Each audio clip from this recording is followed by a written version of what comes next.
राम राम दोस्तों अब हम यहाँ पे डिस्कशन करेंगे निफ्टी 50 का। बैंक निफ्टी की वीडियो आपको प्रोवाइड की जा चुकी है, आपको चैनल पे मिल जाएगी, आप जाके देख सकते हैं। भाई आज हम गैप अप ओपनिंग पे ज्यादा फोकस करेंगे क्योंकि प्रोबेबिलिटी हो सकती है कि मार्केट में आपको एक अपसाइड मोमेंटम देखने को मिले। तो किन लेवल्स पे हमें ज्यादा ध्यान रखना है और काफी बेहतरीन लॉजिक भी है आज की। अगर आप निफ्टी 50 का डिस्कशन करेंगे यहाँ पे सिचुएशन को भी, चलो मैं आपको एक झलक दिखा देता हूँ क्या क्या हम डिस्कशन करने वाले हैं। लॉजिक समझेंगे कि लास्ट ट्रेड के पीछे क्या लॉजिक था। अपनी लॉजिक को बहुत ज़्यादा मिस किया, मुझे काफ़ी ज़्यादा कमेंट आए। और फिर हम समझेंगे 1 आवर के टाइम फ्रेम पे सिचुएशन। ये जो पॉइंट मैंने मार्क कर रखे हैं, जो ये लाइनें ड्रॉ कर रखी है, क्यों ड्रॉ कर रखी है, किस वजह से ड्रॉ कर रखी है, वो भी हम डिस्कशन करेंगे। फिर हम आएंगे 1 डे के टाइम फ्रेम पे, क्योंकि हमारे लिए ये वाला जोन समझना थोड़ा ज्यादा जरूरी है, क्योंकि यहां से हम पहले भी एक रिजेक्शन फेस कर चुके हैं। और अगर आप इस एरिया में फोकस करोगे, काफी बेहतरीन सेलिंग आती हुई हमें यहां से बार बार दिखाई दी थी। और फिर से मार्केट ने इस एरिया का ब्रेकआउट देने की कोशिश की है, उससे पहले 2 दिन टाइम स्पेंड करके, और फिर ऊपर प्राइस सस्टेन भी नहीं कर पाया है। तो इसका हम डिस्कशन करेंगे। फिर हम आएंगे 15 मिनट के टाइम फ्रेम पे। दरअसल 15 मिनट के टाइम फ्रेम पे डिस्कशन करेंगे कि क्या है। पहले लॉजिक को समझते हैं। भाई ट्रेड के पीछे लॉजिक बहुत ही सिंपल सा था। अगर आप थोड़ा सा फोकस करेंगे, ये क्या है हमारा प्रीवियस डे हाई। मार्केट ने यहीं पे ही आपको गैप अप ओपनिंग दे दी इस एरिया में। अगर यहां टाइम स्पेंड करके या जो ये रिट्रेसमेंट आए हैं ब्रेकआउट दे देता मार्केट, तो पॉजिटिव साइड जाने की हमारी पॉसिबिलिटी बढ़ जाती। समझ रहे हो कि नहीं मैं क्या समझाना चाह रहा हूं। भाई पॉजिटिव साइड कॉन्फिडेंस आ जाता, क्योंकि सेटअप भी बन जाता, प्रीवियस डे हाई के ब्रेकआउट वाला आपके लिए सेटअप यहां पे बन जाता। लेकिन फिर सवाल खड़ा होता है, क्या यहीं से ही नेगेटिव साइड अपॉर्चुनिटी ले लें? जवाब है नहीं। नीचे हमारे लिए 2 चीजें इंपॉर्टेंट है। एक तो इसके जस्ट नीचे प्रीवियस डे क्लोजिंग बैठा हुआ है, दूसरा ये भी इंपॉर्टेंट लेवल है 22,564। अब काफी लोग सवाल पूछेंगे ये कहां से आया। इसके लिए मैं आपको लेके चलता हूं 1 आवर के टाइम फ्रेम पे। यहां पे मैं फिबोनाची ड्रॉ करता हूं तो आपको थोड़ी सी मार्केट की सच्चाई दिखाई देगी और आपको पता लग जाएगा ये वाला लेवल कहां से आया है। ये वाला लेवल आया है यहां से 0.786। क्या है 22,564, यानी कि यहां पे 0.78 का लेवल है। क्योंकि अगर मार्केट इसका ब्रेकडाउन दे देता है तो अगला सपोर्ट एक तो यहां पे हो सकता है हमारे लिए इस जोन में 22,500 के अराउंड। अगर मार्केट ने उसका भी ब्रेकडाउन दे दिया तो नीचे इंपॉर्टेंट सपोर्ट कौन सा है 0.618 का, जो कि है 22,391। क्या मार्केट ने अचीव करा के दिया? बिल्कुल अचीव करा के दिया है। वापस वहीं पे आते हैं लॉजिक पे, तो हमें समझ में आ गया कि नीचे यहां पे प्रीवियस डे क्लोजिंग है और ये वाला जोन है 22,564। इनके ब्रेकडाउन के बाद ही हम नेगेटिव साइड कुछ प्लान कर सकते हैं, क्योंकि फिर मार्केट में सपोर्ट की पॉसिबिलिटीज कहां है? पहली सपोर्ट की पॉसिबिलिटीज यहां है, क्यों 22,500। और अगर इसका ब्रेकडाउन मिलता है उसके बाद सपोर्ट की पॉसिबिलिटीज कहां पे है? हमारे लिए सिंपल सी सपोर्ट की पॉसिबिलिटीज है यहां पे। क्यों? क्योंकि 0.618 वाला लेवल है 22,391, जो कि अभी हम 1 आवर के टाइम फ्रेम पे देख के आए हैं। तो समझ में आ गया आपको सिंपल।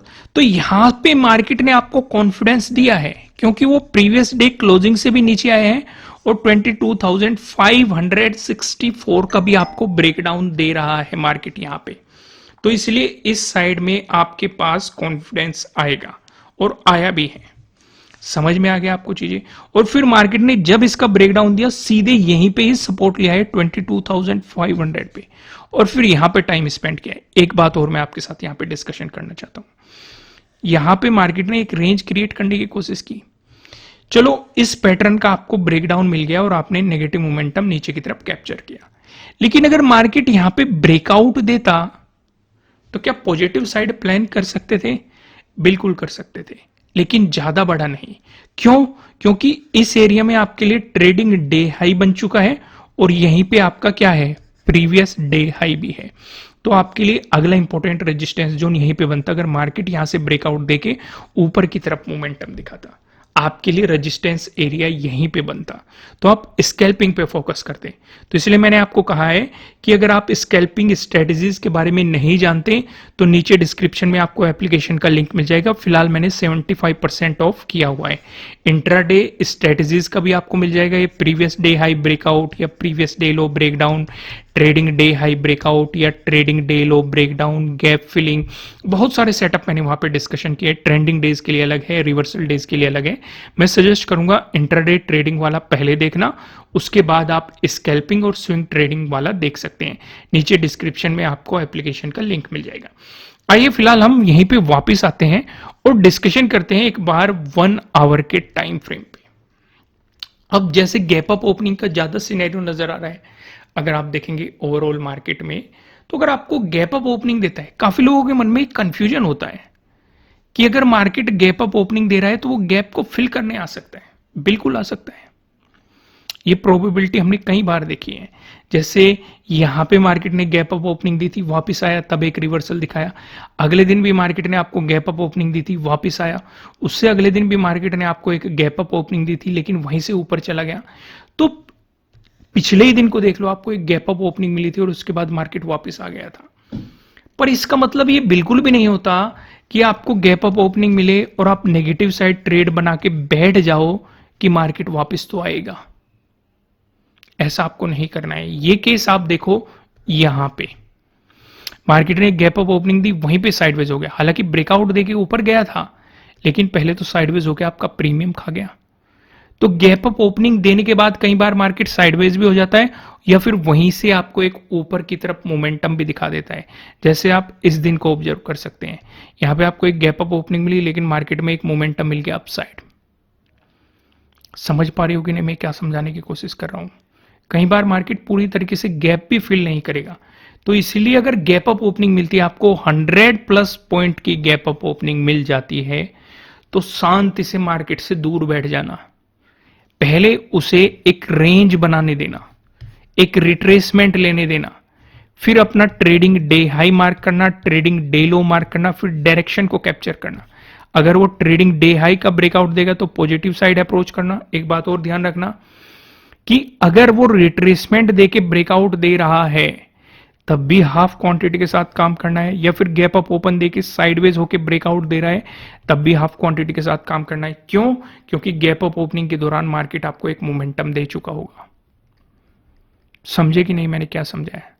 लेकिन अगर वो ट्रेडिंग डे लो का ब्रेकडाउन दे रहा है, तो यहां पे आप फुल क्वांटिटी में काम कर सकते हैं, क्योंकि फिर प्रोबेबिलिटी बढ़ जाती है, आपको एक कॉन्फिडेंस आ जाता है कि कहीं ना कहीं मार्केट गैप फिलिंग की तरफ जा सकता है। लेकिन पहले टाइम स्पेंड करने देना अगर गैप अप ओपनिंग हुई। एक और चीज, कई बार ये सिचुएशन भी देखी गई है, जैसे आप इसी एग्जांपल को ऑब्जर्व करोगे, गैप अप ओपनिंग दे दी और बहुत बड़ी रेड कैंडल बना दी या बहुत बड़ी ग्रीन कैंडल बना दी। दोनों ही चीजों को अवॉइड कर देना, ट्रेड मत करना, क्योंकि प्रीमियम में उछाल इन्हीं चीजों में आ चुका होगा। फिर चाहे मार्केट आपको भले ही पॉजिटिव मोमेंटम भी दे, वो प्रीमियम काफी तेजी से डिक्रीज होता है। इस तरह की सिचुएशन मैंने कई बार ऑब्जर्व करी है। तो बेहतर है इसे खूब ठहरने दो, एक रेंज बनाने दो, फिर ब्रेकआउट पे। और ऐसे सिचुएशन में अगर आप हाफ क्वांटिटी पे काम करोगे, वो ज्यादा बेहतर रहेगा। समझ में आ गई, चीजें क्लियर हो गई? तो हमने यहाँ पे काफी डिस्कशन कर लिए, कुछ और डिस्कशन भी करेंगे। अब आइए यहाँ पे एक बार 1 डे के टाइम फ्रेम पे चीजें समझ लेते हैं। जैसे कि हमारे लिए जरूरी क्या है, ये वाला जोन जरूरी है हमारे लिए 22,564। अगर इसके ऊपर प्राइस सस्टेन करना शुरू कर देता है तो 22,500 से तो मार्केट ऊपर है ही। तो उस सिचुएशन पे इस वाले रेजिस्टेंस जोन से भी, जहां से हमें बार बार एक गिरावट या एक सेलिंग देखने को मिली है, उस वाले जोन से भी मार्केट ऊपर हो जाएगा। तो प्रोबेबिलिटी बढ़ जाएगी कि फिर से आपको एक नया हाई देखने को मिल जाए। लेकिन कंडीशन क्या रहेगी? 22,564 से ऊपर प्राइस सस्टेन करे। लेकिन अगर मार्केट चलो गैप अप ओपन होके या फिर आपको एक नेगेटिव मोमेंटम ही दिखाने की कोशिश कर रहा है, तो आप पूरा फोकस अपना 22,500 पे कर देंगे कि इस पे क्या रिएक्शन दे रहा है, इसका ब्रेकडाउन दे रहा है। क्योंकि कितना बड़ा मोमेंटम आ जाए, आप कुछ उम्मीद या कुछ कल्पना नहीं कर सकते। जैसे कि ये तो 1 डे का टाइम फ्रेम लगा हुआ है, इस वाली कैंडल को ऑब्जर्व करो, आपको गैप अप ओपनिंग भी मिली, देखो कितनी बड़ी सेलिंग देखने को मिली, ओपनिंग भी गैप अप मिली आपको, समझ पा रहे हो कि नहीं। इस वाली कैंडल को देखो, इस वाली कैंडल को भी देखो, चलो यहां तो आपको एक गैप डाउन ओपनिंग देखने को मिली थी, आप इस वाली कैंडल को देख सकते हैं, एक गैप अप ओपनिंग मिली और काफी बड़ी सेलिंग देखने को मिली। तो बेहतर है अगर ये मोमेंटम लगातार मिल रहा है तो ट्रेड मत करना, क्योंकि होता क्या है मैं आपको बता देता हूं कि मार्केट ने एक गैप अप ओपनिंग दे दी, एकदम से पी का प्रीमियम बढ़ गया, लेकिन अगर मार्केट गिर भी रहा है या थोड़ा बहुत भी ठहर गया तो ये प्रीमियम एकदम से डाउन आ जाएगा, और फिर चाहे गिरावट भी शुरुआत होगी इस प्रीमियम में वो उछाल नहीं आएगा, क्योंकि आप कहीं यहां पे पकड़ के बैठे होंगे, एवरेज करने से भी डर लगेगा और कॉन्फिडेंस भी नहीं आने का। आइए मैं वापस आपको वहीं पे लेके आता हूं, एक एक चीज को डिस्कस करते हैं डिटेल में। गैप अप ओपनिंग का तो सिनेरियो मैं आपको समझा चुका हूं। अगर मार्केट फ्लैट ओपन होकर आपको पॉजिटिव मोमेंटम दिखाता है, दोस्तों इसका डिस्कशन करने से पहले मैं आपको ये बता दूं, आपके लिए किसी भी तरह का ना तो कोई बाय रिकमेंडेशन है ना ही कोई सेलिंग रिकमेंडेशन है, ये जस्ट एजुकेशनल पर्पज से बनाई गई एनालिसिस वीडियो है। इन्वेस्ट करने से पहले आपको अपनी रिसर्च करनी है, अपने इन्वेस्टर की सलाह लेनी है, क्योंकि प्रॉफिट भी आपका होने वाला है, लॉस की जिम्मेदारी भी आपको अपने आप लेनी है। अगर मार्केट फ्लैट ओपन होकर आपको पॉजिटिव मोमेंटम दिखाता है तो आपके लिए अगला इंपॉर्टेंट रेजिस्टेंस जोन यहीं पे होने वाला है 22,564, इसके ऊपर प्राइस सस्टेन होने देना। इसका ब्रेकआउट मिलता है तो प्रीवियस डे हाई आपके लिए काफी इंपॉर्टेंट रेजिस्टेंस रहेगा। अगर फ्लैट ओपन होकर नेगेटिव मोमेंटम दिखाता है तो इस वाली सिचुएशन में आप इसका ब्रेकडाउन होने देंगे 22,391 का। कौन सा जोन है? 0.618 का जोन है। वहीं पे अगर गैप डाउन ओपनिंग मिली, क्योंकि गैप अप ओपनिंग का सिनेरियो आप समझ चुके हैं, गैप डाउन ओपनिंग मिली तब भी आप इसी जोन पे फोकस रखेंगे, मेन फोकस आप गैप अप ओपनिंग पे करो। लेकिन अगर नेगेटिव मोमेंटम आता है, किसी कारण से फ्लैट ओपनिंग होती है, तो आप पूरा फोकस 0.618 के लेवल पे करेंगे, यानी कि 22,391 पे करेंगे। अगर इसके नीचे प्राइस सस्टेन होना शुरू हो गया तो आपको मार्केट में और भी नेगेटिव मोमेंटम देखने को मिल सकता है। दोस्तों इस वीडियो में इतना ही, और फिलहाल 75% का ऑफ चल रहा है, नीचे डिस्क्रिप्शन में आपको एप्लीकेशन का लिंक मिल जाएगा, लाइक कीजिएगा, नहीं हो सब्सक्राइब करना और बेल आइकन प्रेस करना। फिर मिलते हैं किसी नेक्स्ट वीडियो में किसी अच्छे कंटेंट के साथ। Thank you.